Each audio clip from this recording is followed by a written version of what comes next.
scissors and card. All of these are described in detail in the introductory tutorial to this series. So I'm going to be building on pop-ups that have already been made in previous tutorials. So here's a basic V-fold, and I'm going to show you how to build into these gullies here. And I'm just going to be building some small pieces that you can be using as muscle to raise other pieces of card. So we'll start with something like red, and we just need a series of short strips.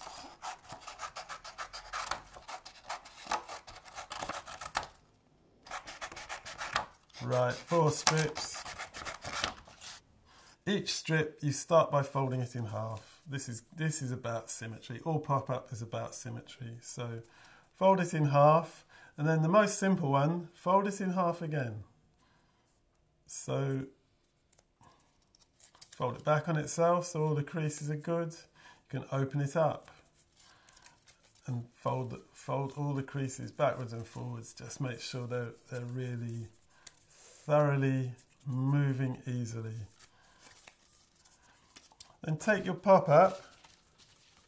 You just glue one end with the tip of the strip tight in flush into the gully. Take the glue.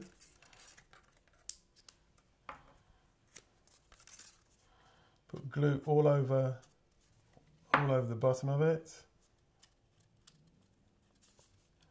and you just stick that end flush into the gully like that. And you take the other end, put glue on the top, smear the glue up to the crease,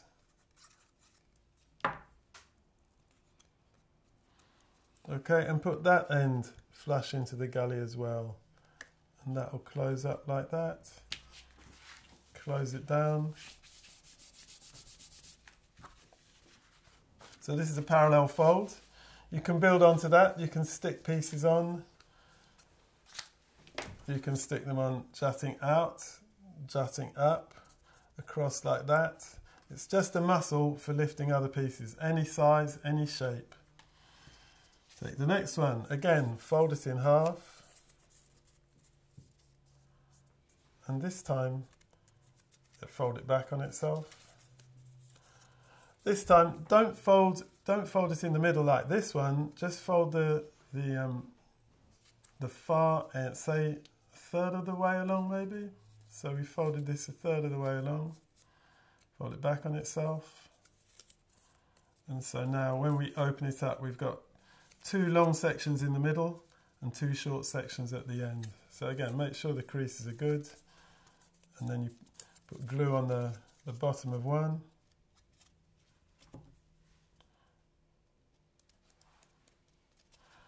Glue that into the gully where the pop-up, the V-fold joins the page.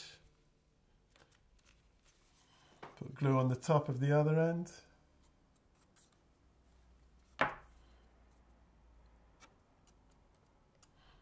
And again, put the tip right flush into the gully, put it up, close the whole base.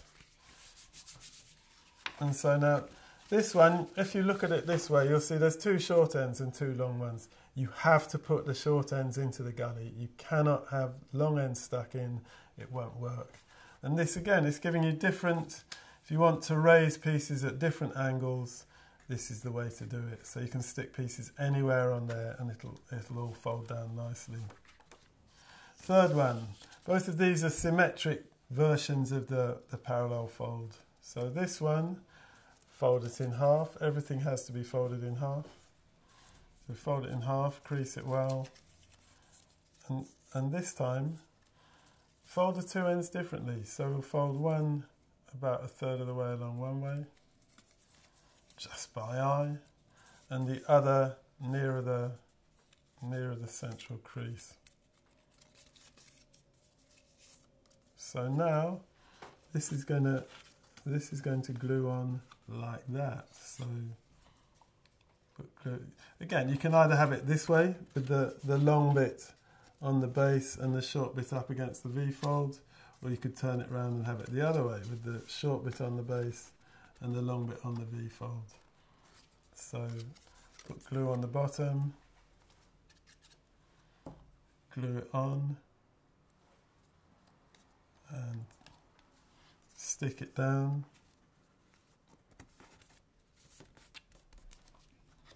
Glue on the top. And all of these really, they're just giving you different planes at different places for raising other pieces of card. And if it was a commercial pop-up, you would probably use this method to work out the shapes you want, and then you'd work out how to make the whole thing out of one piece of card. So commercial pop-ups, you want the whole thing made out of as few bits of card as possible. And the last is one of these, it's one parallel fold, but this is curving shapes. So fold it, crease it really well, and just put a little bit of glue on the outside of the two ends. And how far up the piece of the strip of card you go will affect what shape you get. So I'm just putting it about an inch, bit less, and you can put one end in, stick it to the base, put the other end in, stick it to the pop-up, close the whole thing to make sure it's sound, and there we go. So that's 4 variations. What you can add this to any gully. It doesn't have to. I've chosen these gullies where the V-fold joins the page. They could just as well have been stuck into this gully. Or here's another. I'll build on this one in a minute. Here's a parallel fold. You could have just as well stuck them into the parallel fold, into these gullies down the side.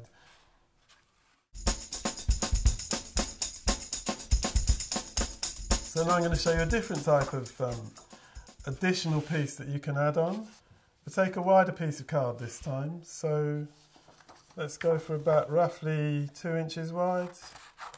Again, I want 4 of these. And so these additions that we've just made, these are all based on parallel folds. The ones we're going to do now, these are based on V-folds or converging creases. So each strip, fold it lengthways. So you've got a crease all the way down the length of the strip and fold it back on itself. And I'll just do them all while I'm at it.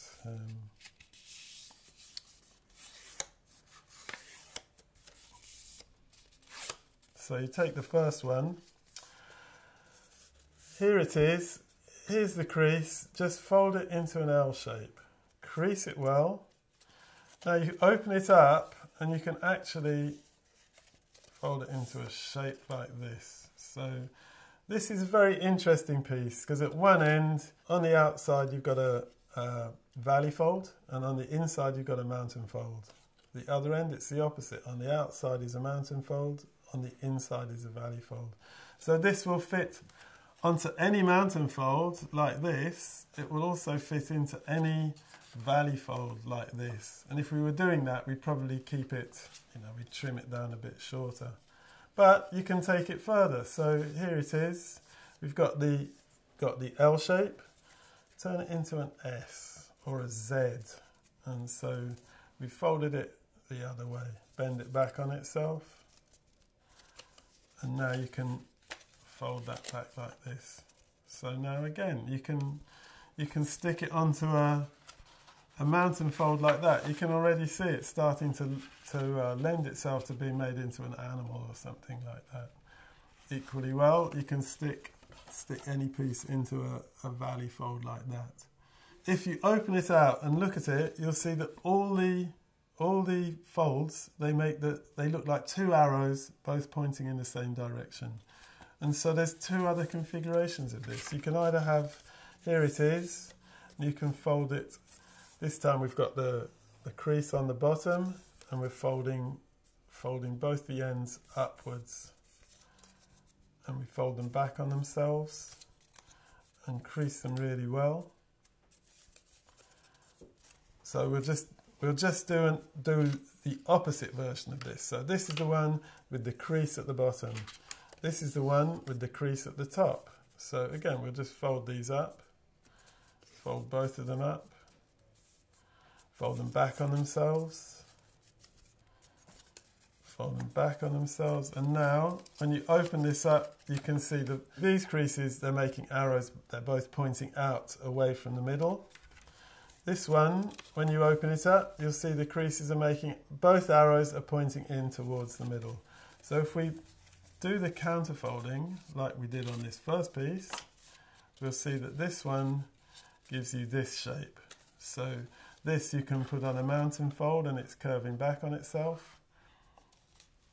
Or you can stick it into the valley fold and then you've got two pieces jutting out like that. This one, this is the opposite. So we counterfold it like that.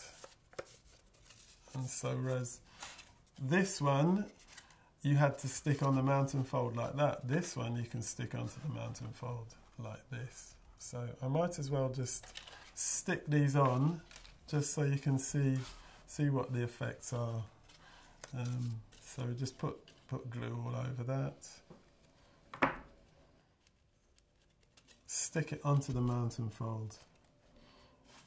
So, and looking at that, maybe the front end is a bit long, so you can just snip it off. And now you can take another piece, something like this, fold it in half, and this can stick on there. But if you want to actually adjust this, say you're wanting to make a head and play with the angle that's at, you can just cut from the point where all the creases come together, you can just cut out a little wedge. So that's turned these two planes into flaps. So at that point you can now put this on and you can seesaw it around, decide what angle you want it to be, and just glue it on there. So in this case, yeah, we put the glue on both tabs at the same time. Smear it around right up to the creases.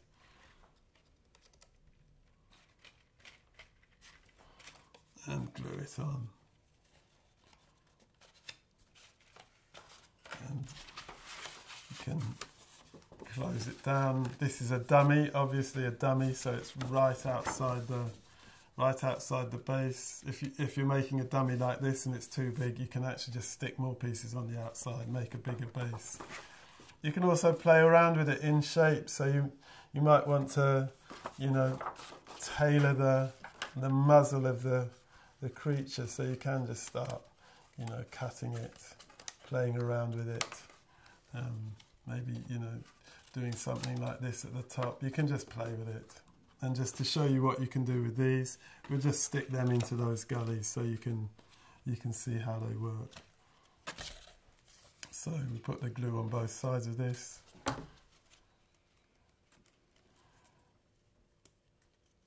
yeah, stick it into the gully, fold it shut. So that's one type, and you can see the action as you open and close it. You see the way those move.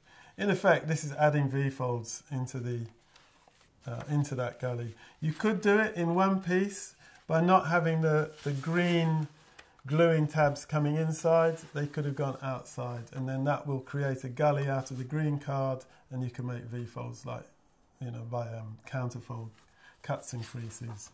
And this one, we do the opposite. So this one, it's not the middle. The middle can only go on the mountain fold like that, but the ends the ends will fit into a gully, so we can just stick one in there. And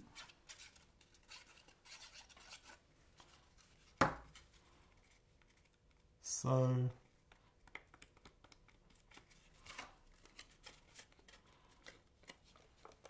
right, there we go.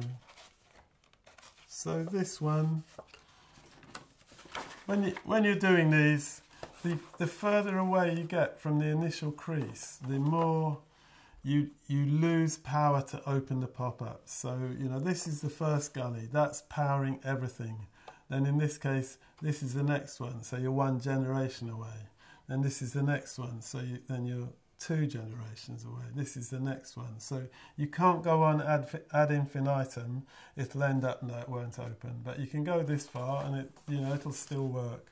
And again, you can stick pieces on. All these planes that you've created, you can stick pieces on all over the place. So this is just a rather messy abstract, but it shows you how to create planes rising from gullies wherever you want, so that you can then stick other pieces on and use it to sculpt your pop-ups.